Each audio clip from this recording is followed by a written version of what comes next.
Livro Mantras de Vida, de Loester, psicografado por João Nunes Maia.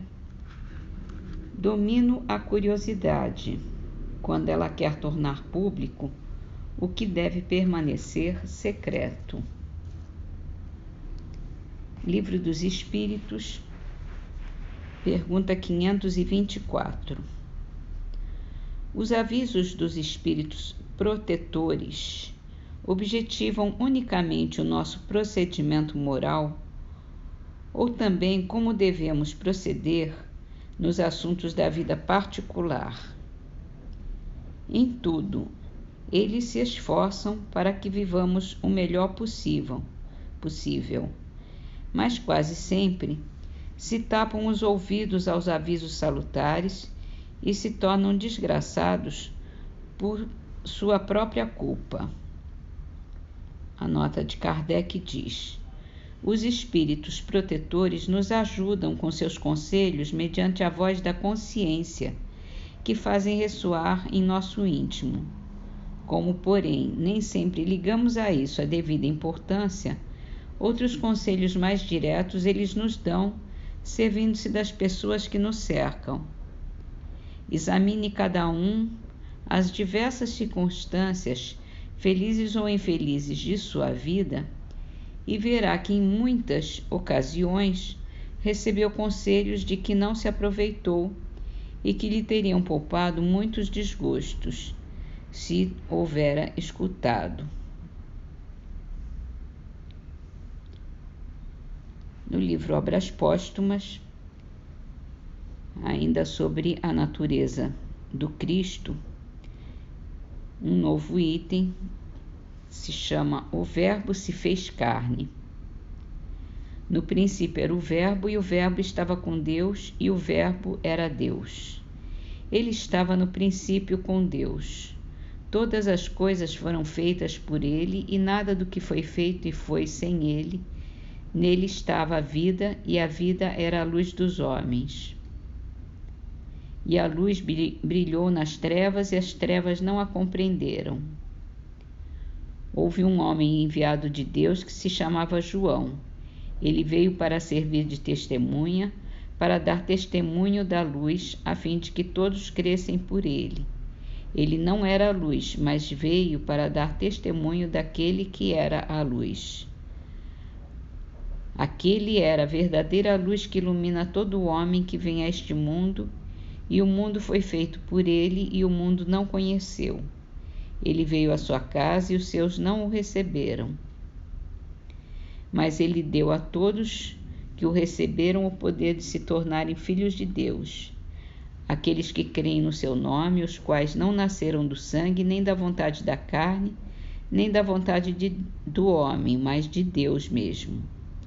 E o Verbo foi feito carne e habitou entre nós, e vimos a sua glória, qual a que o Filho único havia de receber do Pai. E ele, habitou entre nós cheio de graça e de verdade. Essas citações são do Evangelho de João, capítulo 1, versículos de 1 a 14. Essa passagem dos Evangelhos é a única que, à primeira vista, parece encerrar implicitamente uma ideia de identificação entre Deus e a pessoa de Jesus. É também a que serviu de base mais tarde à controvérsia a tal respeito. A questão da divindade de Jesus surgiu gradativamente, nasceu das discussões levantadas a propósito das interpretações que alguns deram às palavras Verbo e Filho. Só no IV século, uma parte da Igreja a adotou em princípio. Semelhante dogma resultou, pois, da decisão dos homens e não de uma revelação divina. É de se notar, antes de tudo, que as palavras acima citadas são de João e não de Jesus, e que ainda, quando se admita que não tenham sido alteradas, elas não exprimem na realidade mais que uma opinião pessoal, uma indução em que se depara com o misticismo habitual da sua linguagem. Não poderiam, pois, prevalecer contra as reiteradas afirmações do próprio Jesus. Mesmo, porém, aceitando-as tais quais são, elas não resolvem de modo algum a questão no sentido da divindade, porque se aplicariam igualmente a Jesus, criatura de Deus. E a gente continua depois. Agora vamos ver a poesia de Casimiro Cunha no livro Gotas de Luz. Chama-se De Toda Parte. São trovinhas.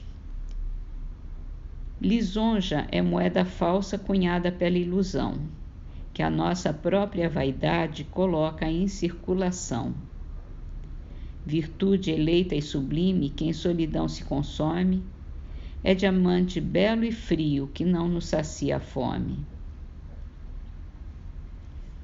A fama é tuba comprida